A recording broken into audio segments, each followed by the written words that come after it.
মুহূর্তের big breaking. মঙ্গলবার আলিপুরদুয়ার জেলার কুমারগ্রাম বিধানসভার বিজেপি বিধায়ক মনোজ কুমার ওরাওয়ের এক সোশ্যাল মিডিয়া পোস্টকে কেন্দ্র করে জল্পনার রাজনৈতিক মহলে। এই পোস্টের মাধ্যমে তিনি সরাসরি আলিপুরদুয়ার জেলা বিজেপির কিছু নেতৃত্বকে দোষারোপ করেছেন। সমস্ত রাজনৈতিক এবং সাংগঠনিক পদ থেকে অব্যাহতি নিয়েছেন বলে জানিয়েছেন মনোজ ওরাও। সূত্রের খবর, আলিপুরদুয়ারের সাংসদ মনোজ টিগ্গার পরবর্তীতে আলিপুরদুয়ার বিজেপির সাংগঠনিক জেলা সভাপতি হওয়ার দৌড়ে এগিয়েছিলেন মনোজ ওরাও। তবে বিজেপি সূত্রের খবর, মনোজ ওরাও নয়, মনোজ টিগ্গার পর পরবর্তী জেলা সভাপতি হতে চলেছেন বিজেপির সাধারণ সম্পাদক মিঠু দাস। এই ক্ষোভ থেকেই তার এই সিদ্ধান্ত বলে মনে করছেন মনোজ অনুগামীরা। তার সবকটি মোবাইল বন্ধ থাকায় তার সাথে যোগাযোগ করে ওঠা সম্ভব হয়নি। এমনকি এই বিষয়ে মুখ খুলতেও নারাজ আলিপুরদুয়ার জেলা বিজেপি নেতৃত্ব।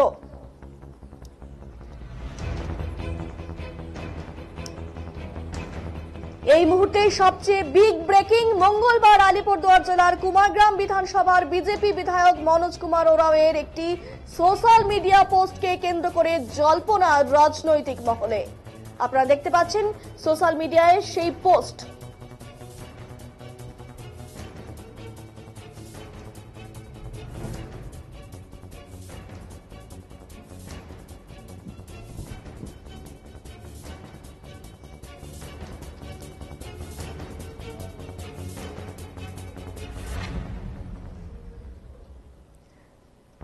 মঙ্গলবার আলিপুরদুয়ার জেলার কুমারগ্রাম বিধানসভার বিজেপি বিধায়ক মনোজ কুমার ওরাওয়ের এক সোশ্যাল মিডিয়া পোস্টকে কেন্দ্র করে জল্পনার রাজনৈতিক মহলে। এই পোস্টের মাধ্যমেই তিনি সরাসরি আলিপুরদুয়ার জেলা বিজেপির কিছু নেতৃত্বকে দোষারোপ করে সমস্ত রাজনৈতিক এবং সাংগঠনিক পদ থেকে অব্যাহতি নিয়েছেন বলে জানিয়েছেন মনোজ ওরাও। এই মুহূর্তে আমাদের প্রতিনিধি শুভজিৎ পণ্ডিত রয়েছেন আমাদের সঙ্গে, আমরা শুভজিতের সঙ্গে কথা বলে নেব। শুভজিৎ, এই যে পোস্টকে ঘিরে এত আলোড়ন পড়ে গিয়েছে, কি বলবে এই বিষয়ে? দেখো, তোমাকে জানিয়ে রাখি যে আজ কিন্তু রাজ্য বিজেপি থেকে চাঞ্চল্যকর একটা ঘটনা। আলিপুরদুয়ার জেলার কুমারগ্রাম বিধানসভার বিধায়ক মনোজ কুমার ওরাও তার কিন্তু ফেসবুক ওয়ালে পোস্ট করে বলেন তিনি কিন্তু বিভিন্ন যে সমস্ত দায়িত্ব ছিলেন সেগুলো কিন্তু অব্যাহতি নিয়েছেন। সেই বিষয়ে কিন্তু তার সাথে যোগাযোগ করা হলে কিন্তু যে ফোন ধরেননি, তার মোবাইল বন্ধ রয়েছে। যেটা জানা যাচ্ছে কয়েকদিনের মধ্যেই সাংগঠনিকভাবে আলিপুরদুয়ার জেলা সভাপতি পরিবর্তন হবে। সেই জায়গায় নতুন করে উঠে আসছে মিঠু দাস নামে এক ব্যক্তির নাম। সেই নিয়ে কিন্তু এক দ্বন্দ্ব তৈরি হয়েছে বিজেপির অন্দরে। এই নিয়ে কিন্তু বিজেপির পক্ষ থেকে বিধায়ক মনোজ কুমার ওরাও তার ফেসবুক ওয়ালে এই ধরনের মন্তব্য করেন। 2026 নির্বাচনের আগে বিজেপির গোষ্ঠীদ্বন্দ্ব প্রকাশে এটা কতটা অশনি সংকেত বলে মনে করছো? দেখো, যেই জায়গায় আমরা দেখেছি আলিপুরদুয়ার বিধানসভা কেন্দ্রে বিজেপির বিভিন্ন ক্ষেত্রে কিন্তু জয়লাভ ছিল, সেই ক্ষেত্রে 2026 ভোটের আগে বিজেপির একটা কিন্তু দ্বন্দ্ব লক্ষ্য করা গেল আলিপুরদুয়ার জেলায়। এর কিন্তু ভোটে কিন্তু একটা ভালোই প্রভাব পড়তে পারে এমনই মনে করছেন কিন্তু বিশেষজ্ঞরা। ধন্যবাদ শুভজিৎ। আপনারা দেখতে পেলেন, আমরা আমাদের প্রতিনিধির সঙ্গে কথা বলে নিলাম। এটা কিন্তু 2026 নির্বাচনের আগে কিছুটা অশনি সংকেত বলেই কিন্তু রাজনৈতিক মহলের ধারণা। মঙ্গলবার এই যে পোস্টকে ঘিরে এত আলোড়ন পড়ে গিয়েছিল, বিধানসভা বিজেপি বিধায়ক মনোজ কুমার ওরাওয়ের সোশ্যাল মিডিয়া পোস্টকে ঘিরেই কিন্তু জল্পনার রাজনৈতিক মহলে। এই পোস্টের মাধ্যমে কিন্তু সরাসরি আলিপুরদুয়ার জেলা বিজেপির কিছু নেতৃত্বকে দোষারোপ করে সমস্ত রাজনৈতিক এবং সাংগঠনিক পদ থেকে অব্যাহতি নিয়েছেন বলে জানিয়েছেন মনোজ। সূত্রের খবর, আলিপুরদুয়ারের সাংসদ মনোজ টিগ্গার পরবর্তীতে আলিপুরদুয়ার বিজেপির সাংগঠনিক জেলা সভাপতি হওয়ার দৌড়ে এগিয়েছিলেন মনোজ ওরাও। তবে বিজেপি সূত্রের খবর, মনোজ ওরাও নয়, মনোজ টিগ্গার পরবর্তী জেলা সভাপতি হতে চলেছেন বিজেপির সাধারণ সম্পাদক মিঠু দাস। এই ক্ষোভ থেকেই হয়তো এই সিদ্ধান্ত বলে মনে করছেন মনোজ অনুগামীরা। তার সবকটি মোবাইল বন্ধ থাকায় তার সাথে যোগাযোগ করা হয়ে ওঠেনি।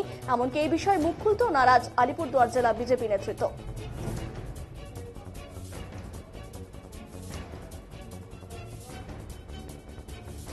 এই বিষয়ে কিন্তু পাল্টা ব্যাকা প্রতিক্রিয়া জানিয়েছেন তৃণমূলের মুখপাত্র কুণাল ঘোষ। কি জানাচ্ছেন তিনি শুনবো।